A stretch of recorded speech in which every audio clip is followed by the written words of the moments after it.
Meantime, same-sex marriage is highly visible. It's an issue today in many places across the country. The issue took off when voters in 3 states approved ballot initiatives banning same-sex marriage. Thousands of supporters, thousands of them, both gay and straight, turned out for peaceful rallies in hundreds of cities. Among the places holding large gatherings today, Washington, D.C., Orlando, and San Francisco. We can say the epicenter of the protests have been California, where the approval of Proposition 8 on Election Day fired up the gay and lesbian communities. And CNN's Ted Rowlands is covering today's rally. He joins us now from Los Angeles. Ted, and it seems you have a pretty big crowd behind you. Yeah, Don, a lot of people behind us here. The march ended a little while ago, and quite frankly, now we're the attraction because they knew that we were going to be broadcasting live.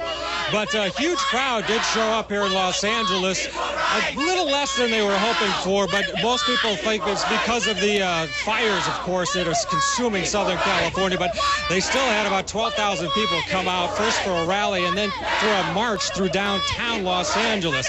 They're saying that, yes, they lost Proposition 8, but the silver lining they're hoping is that the galvanization of this community is seemingly taking hold, not only here in California, but across the country. And they're hoping that they'll get their message across that this is more about equality than it is about marriage. Love is love. Love is love, bottom line. And you fall in love with the person, with the soul, not their physicality. So why can't we just honor love? And for the most part, it's been very peaceful. Oh, listen how quiet they are all of a sudden. The police say that there's been a very orderly crowd, and this has been pretty much the case for all of these rallies, Don, that we've seen that started, of course, right after Proposition 8 was passed in California, and organizers are vowing to expect more gatherings like this in the days, months, and years to come. They say they're in this for the long haul. All right, our Ted Rowlands standing by in California. Ted, we appreciate that. Meantime, we want to take you to New York now, where there is also a major rally. Our Susan Candiotti standing by covering that one. Susan, I don't see the number of protesters behind you as I did for Ted.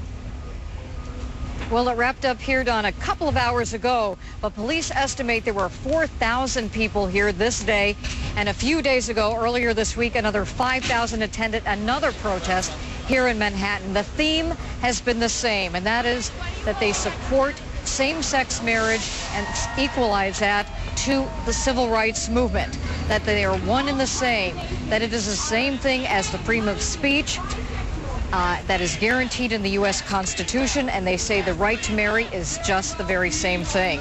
Now, among the people who attended the rally this day, a gay couple from New York who traveled to California in October and got married there, and now they are worried about the validity of their marriage certificate given what happened in California with Proposition 8. Yet they say they are not demoralized about what happened. It's a setback.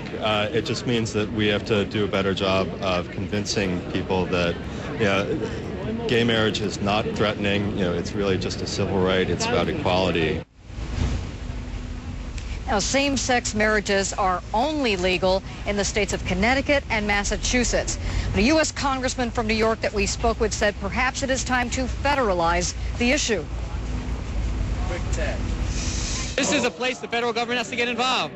We have to say this notion of letting every state decide basic rights probably has to give way to the federal government saying, you know what, there are certain basic rights that people are entitled to, and that's what people at this protest and more people in Congress are saying. Like in California, this rally was peaceful, no arrests, and more are to come.